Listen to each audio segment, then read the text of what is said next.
Merci.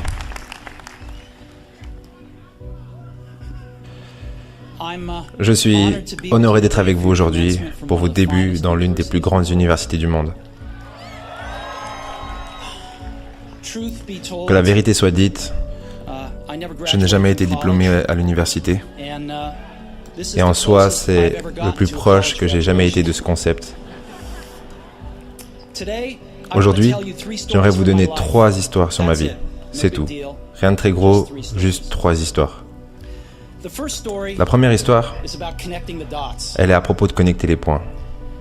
J'ai abandonné l'université après les 6 premiers mois, mais je suis resté par là pour encore 18 mois avant de vraiment tout abandonner. Mais pourquoi j'ai abandonné ?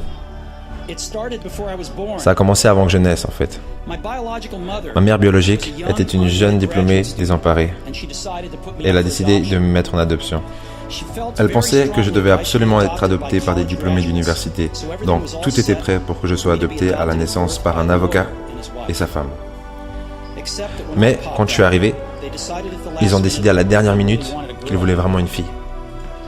Et du coup, mes parents, qui étaient sur la liste d'attente, ont reçu un appel au milieu de la nuit qui demandait « On a eu un garçon, c'était pas prévu, est-ce que vous le voulez ?»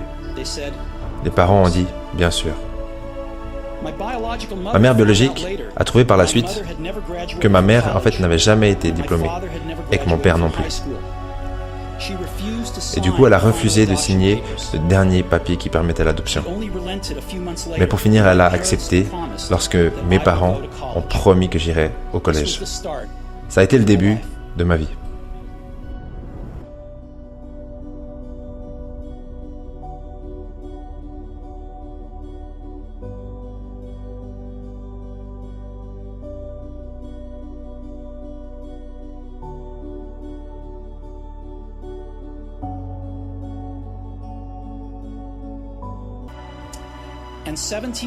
Et 17 ans plus tard, je suis allé au collège, mais j'ai naïvement choisi un collège qui était presque aussi cher que Stanford. Et toutes les économies de mes parents, qui étaient de la classe moyenne, ont été dépensées dans le financement de mes cours. Après 6 mois, je n'arrivais pas à voir la valeur de tout ça. J'avais aucune idée de ce que je voulais faire avec ma vie. Et aucune idée de comment est-ce que cette université allait pouvoir m'aider à trouver la réponse. Et j'étais là, en train de dépenser tout l'argent qu'avaient économisé mes parents durant leur vie. Donc j'ai décidé d'abandonner et avoir confiance dans le fait que tout se passerait bien. C'était assez flippant en ce moment, mais quand je regarde en arrière, je trouve que c'était l'une des meilleures décisions que j'ai prises. Au moment où j'ai abandonné, j'ai pu arrêter de suivre les cours qui ne m'intéressaient pas et commencer à m'immerser dans ceux qui m'intéressaient le plus. Mais tout n'était pas si romantique. Je n'avais pas de dortoir, donc je dormais sur le sol du dortoir de mes amis.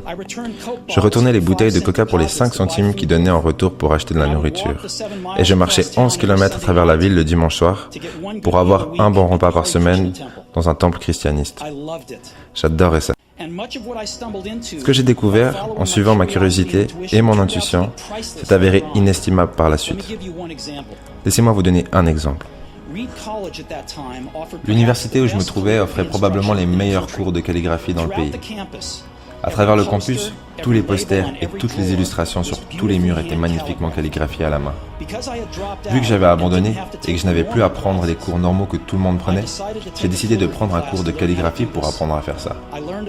J'en ai appris beaucoup sur les fonts de sérif, j'ai appris à varier les niveaux d'espace entre les lettres et j'ai appris en gros qu'est-ce qui rend une excellente typographie excellente. C'était magnifique, historique, artistiquement subtil, tellement subtil que la science ne pourrait pas l'expliquer. Et j'ai trouvé ça fascinant. Rien de tout ça n'avait cependant la moindre utilité dans ma vie. Mais 10 ans plus tard, quand on était en train de s'occuper des designs du premier ordinateur Macintosh, ce savoir est revenu à moi. Et on l'a intégré dans le Mac. C'était le premier ordinateur avec de magnifiques typographies. Si je ne m'étais jamais inscrit à ce cours à l'université, le Mac n'aurait jamais eu plusieurs polices d'écriture avec des bonnes proportions d'espace. Et vu que Windows a copié le Mac, c'est probable qu'aucun ordinateur aurait bénéficié de ces polices.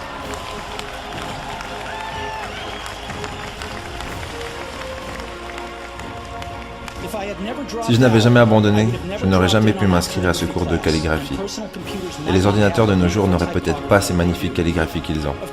Bien sûr, il était impossible de connecter les points en regardant devant quand j'étais à l'université. Mais c'était vraiment clair en regardant en arrière 10 ans plus tard. Encore une fois, il est impossible de connecter les points en regardant en avant. Il est seulement possible de les connecter en regardant en arrière. Donc vous devez avoir confiance dans le fait que les points se connecteront dans le futur. Vous devez avoir confiance en quelque chose. Vous-même, votre destin, la vie, le karma, peu importe. Parce que croire dans le fait que les points se connecteront au bout du chemin vous donnera la confiance dont vous avez besoin pour suivre votre cœur.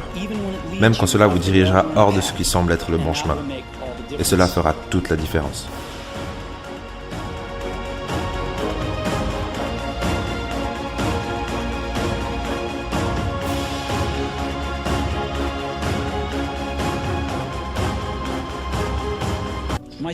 Ma deuxième histoire est sur l'amour et la perte.